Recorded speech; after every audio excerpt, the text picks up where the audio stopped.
सावन माह का प्रदोष व्रत।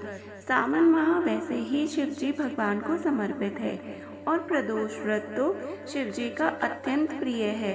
तो सावन माह का प्रदोष व्रत अत्यंत ही महत्वपूर्ण माना गया है।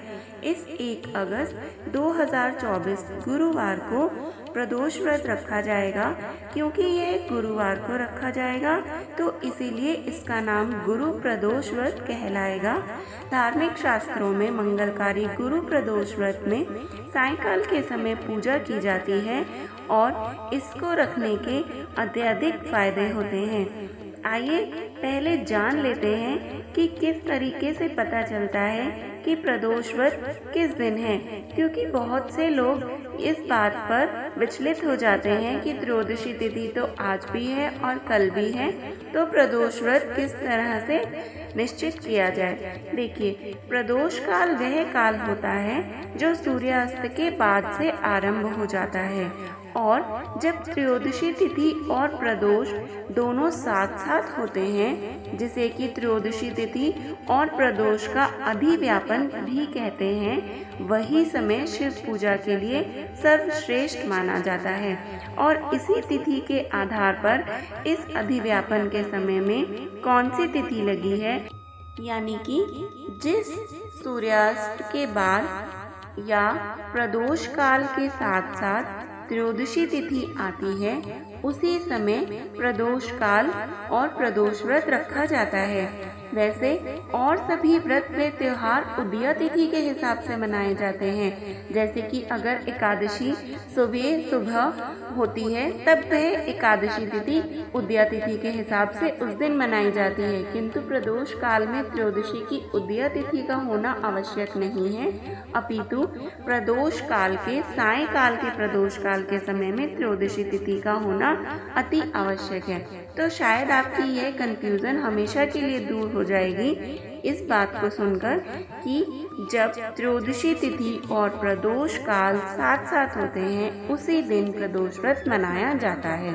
तो इस बार हमारी त्रयोदशी तिथि प्रारंभ होगी 1 अगस्त 2024 को दोपहर के 3:28 बजे से और त्रयोदशी तिथि का समापन होगा 2 अगस्त 2024 को, जो कि दोपहर के 3:26 तक रहेगी।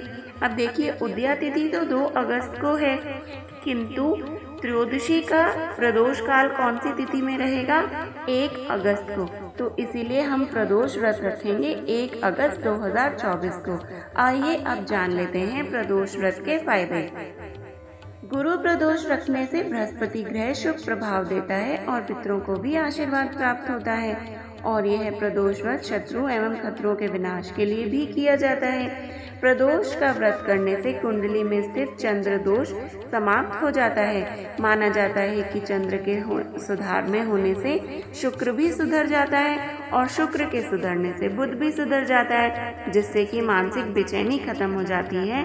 और इस दिन मात्र फल खा लेने से ही चंद्र दोष से मिलने वाले खराब प्रभाव भी नष्ट हो जाते हैं और आपकी मानसिक नकारात्मकता भी दूर हो जाती है। त्रयोदशी के देवता हैं त्रयोदशी और शिव जी भगवान।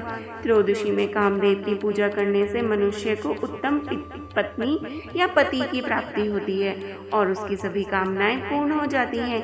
यह जयप्रदा तिथि भी कहलाई जाती है। और जो व्यक्ति प्रदोष व्रत करता है उसे जीवन में कम संकटों का सामना करना पड़ता है और उनकी धन और सुख समृद्धि बने रहते हैं, जिससे कि भाग्य जागृत होता है। अच्छा, अब आपने सुन लिया कि प्रदोष व्रत के क्या क्या फायदे हैं। तो कौन कौन कर रहा है ये प्रदोष व्रत? जो भी कर रहे हैं उनके लिए नियम जान लेते हैं। प्रदोष व्रत में करने वाले लोग सूर्योदय से पहले उठें, नित्य कर्म से निपटने के बाद सफेद रंग के कपड़े पहने, पूजा घर को साफ और शुद्ध करें, गाय के गोबर से लीपकर मंडप तैयार करें, मंडप के नीचे 5 अलग अलग रंगों का प्रयोग करके रंगोली बनाएं और उत्तर पूर्व की दिशा की ओर मुख कर बैठ जाएं और शिव जी की पूजा करें। पूरे दिन कोई भी अन्न ग्रहण ना करें।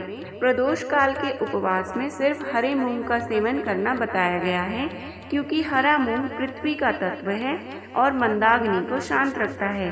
प्रदोष व्रत में लाल मिर्च, अन्न, चावल और सादा नमक नहीं खाना चाहिए। हालांकि पूर्ण उपवास या फलाहार भी किया जा सकता है यदि आपको मूंग दाल भी नहीं खानी है तो। तो ये आसान सी विधि है। शिव जी तो वैसे ही भोलेनाथ हैं, बड़े शीघ्रता से प्रसन्न हो जाते हैं। इस बार का गुरु प्रदोष सावन का अवश्य कीजिएगा। पूरे साल भर अगर आप प्रदोष व्रत ना कर पाए तो केवल सावन के प्रदोष व्रत कीजिएगा और बोलिएगा हर हर महादेव।